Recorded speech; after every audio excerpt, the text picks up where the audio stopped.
Bonjour, donc moi je vais vous présenter le cas d'adulte. C'est un patient que j'ai rencontré pour la première fois, donc le cas index, c'est un patient que j'ai rencontré pour la première fois en 2007.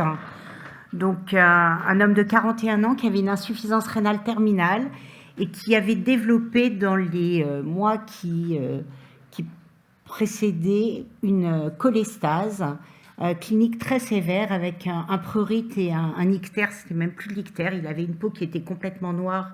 Et ça, j'ai pu m'en rendre compte une fois qu'il a été greffé parce qu'il est devenu un grand roux que je n'ai pas reconnu quand il arrive en consultation. Et une hypertension portale avec des varices œsophagiennes. Donc, devant ce tableau clinique, il a très rapidement été greffé du foie et du rein.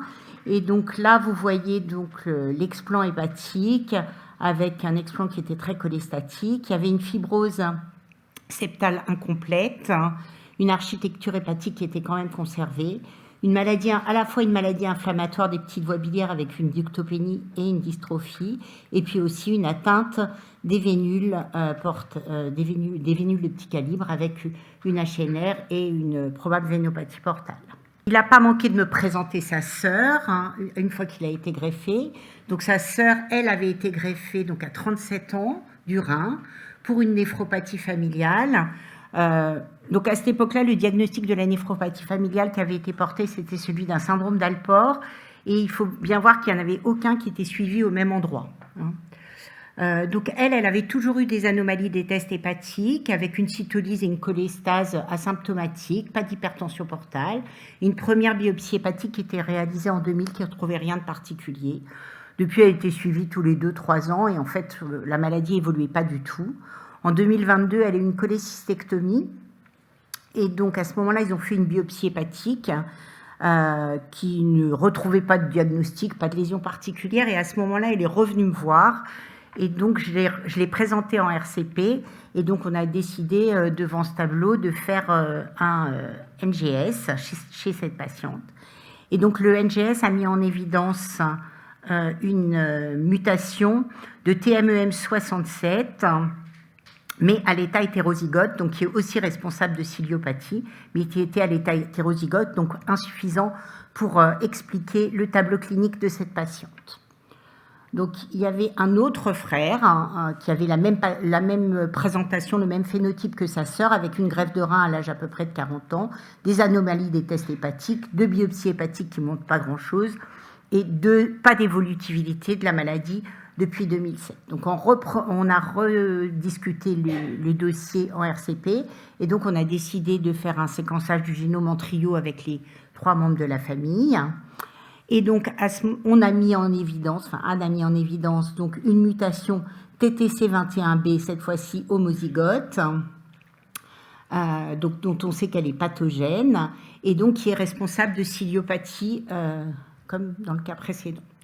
Donc, cette mutation va entraîner une anomalie d'une protéine du cil primaire qui s'appelle IFT1A et qui code en fait, c'est une protéine du transport rétrograde du cil. Alors là, vous avez le cil avec 3 zones principales, le corps basal, la zone de transition qui est très importante parce qu'elle empêche les molécules de passer du cytoplasme vers le cil ou du cil vers le cytoplasme. Ça régule en fait le passage des molécules.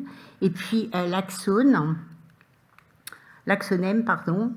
Et en fait, au niveau de cet axonème, vous avez un transport dans ce sens-là des protéines avec des molécules qui sont responsables de l'énergie utilisée pour ce transport, puis ensuite un transport rétrograde. Et donc ce gène code pour une protéine qui joue un rôle dans le transport rétrograde du cil primaire, et donc toutes les anomalies jouant sur le transport peuvent être responsables de pathologie de ciliopathie. Donc, il a été publié l'année dernière dans Kidney International une revue générale concernant les ciliopathies et les atteintes génétiques qui ont été trouvées. Et donc, la principale, donc vous voyez, il y a 834 patients avec 694 familles et seulement 19% de consanguinité. Et donc, la principale ciliopathie retrouvée, je vous rappelle, c'est pour le rein, donc c'est NPH1, et TTC21B, c'est quand même la deuxième, avec 6% des atteintes rénale chez ces patients. Et donc, ils ont aussi regardé ce que donnaient les atteintes associées. Donc, il peut y avoir des atteintes osseuses, des atteintes du système nerveux-central, des atteintes ophtalmologiques. Et dans 30% des cas, ils retrouvent une pathologie hépatique associée, donc néphropathie, hépatopathie. Dans 6% des cas, il y a une fibrose hépatique congénitale. Et les gènes le plus souvent identifiés sont dans les maladies hépatiques, c'est NPHP3, TTC21B, IFT40. Donc les deux dernières mutations jouent un rôle dans le transport rétrograde au niveau du cil. Donc là, c'est un tableau qui est un peu compliqué, mais vous regardez juste la colonne où il y a écrit liver, celle qui est en vert, et vous voyez, plus vous avez une couleur foncée, plus vous avez d'atteinte hépatique. Et donc, on voit avec TTC21B qu'il y a 58% d'atteinte hépatique, avec NPH 3, 70%, et donc les autres atteintes. Et donc, je vous ai mis en rouge les mutations qu'on a retrouvées chez mes patients. Hein, je ne me suis pas... Et donc, moi, j'ai 2 patients qui avaient une atteinte hépatique et rénale, donc il y avait une mutation TTC21B. Un patient qui avait exactement le même phénotype que le patient qui a été transplanté du foie et du rein, avec cette peau très très noire au moment de la transplantation foie-rein, qui lui avait une mutation de NPHP3. Et puis donc une patiente dont on avait présenté l'année dernière, qui n'a pas du tout de maladie rénale, qui a 17 ans et chez qui on a mis en évidence une mutation hétérozygote composite de TEM67. Donc, en conclusion, je pense qu'il ne faut pas hésiter à reprendre les vieux dossiers pour les présenter en RCP si il y a des tableaux cliniques un peu particuliers, hein. Même chez les patients dont les signes cliniques et biologiques sont apparus à l'âge adulte. Donc, dans le cadre de ce travail, c'était donc à 40 ans à peu près pour les 3 patients. Probablement qu'on a un sous-diagnostic des patients à l'âge adulte qui n'ont certainement pas des mutations sévères avec des mutations tronquantes et avec un arrêt de la fonction de la protéine, mais qui ont des mutations qui entraînent des dysfonctions moins sévères des protéines. Et on pourra progresser en corrélant les phénotypes et les génotypes, en étudiant aussi peut-être le rôle protecteur ou aggravant de certaines mutations. Il a été montré chez des souris qui avaient des polykystoses, que certaines mutations hétérozygotes de gènes des ciliopathies protégeaient sur le phénotype de la polykystose. Donc ça sera certainement intéressant à regarder chez nos patients.